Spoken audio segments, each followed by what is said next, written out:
Initially I felt very aggrieved at what happened, and I tried to get information from the hospital. I tried two or three people through CCAC who weren't really forthcoming with information. I tried,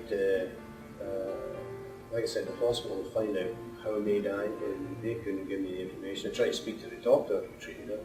He didn't call back. So finally, I was going to go to a lawyer and go the route of retribution. But I heard May talking to me, and she said, "No, don't go that route. Try, just don't do it." So I tried to take the high road, and I still needed to get information. So I went through my MPP.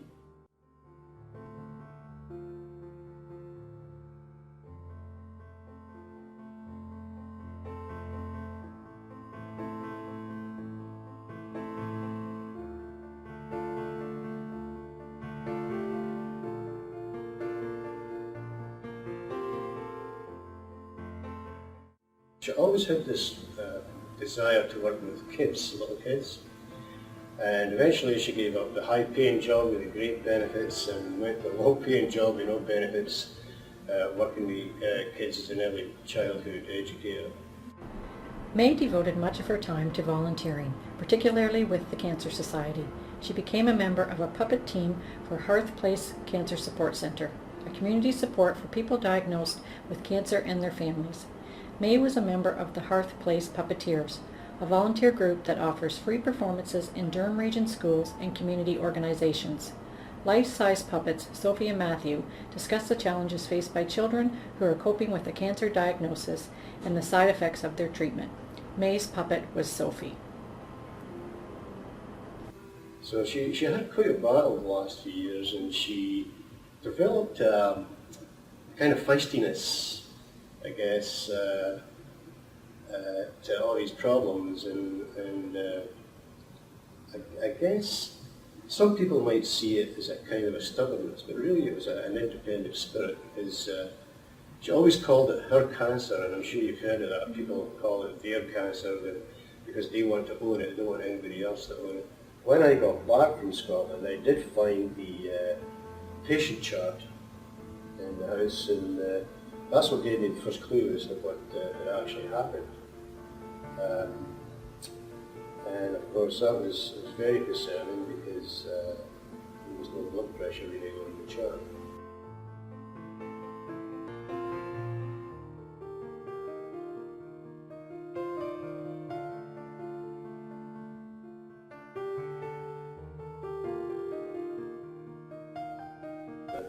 She would have developed the problem starting on the Wednesday, but it got worse by the Thursday. So her pain level, according to the record in the nursery on the patient chart, was 7 out of 10. And she was vomiting. She had vomited 5 times that day. So she was feeling pretty bad. Plus her blood was extremely low. So she was in very bad shape. The nurse had been there at 8 o'clock in the morning, but she wasn't able to raise May, because I guess by that time May would have been semi-conscious, or just not able to get downstairs.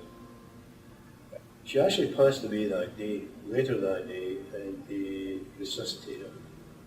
She was resuscitated and she lasted through the night. I had made arrangements to get an early flight back. It's actually just a day early, but I was 2 hours too late to get it when I came back. I understand that there's some, not blame or liability, but fault, if you will, on May's part, because she was too independent to accept help, maybe from anybody else.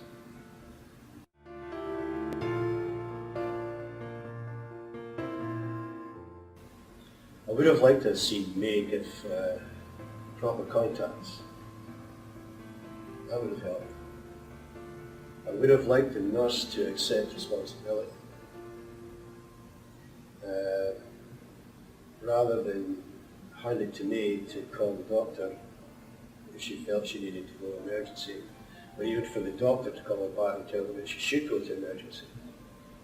Because either of them weren't in contact with the other. It was only the nurse that was there.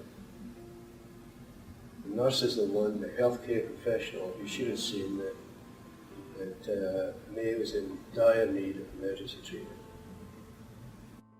But I'd like to see, I've still got a little level of dissatisfaction.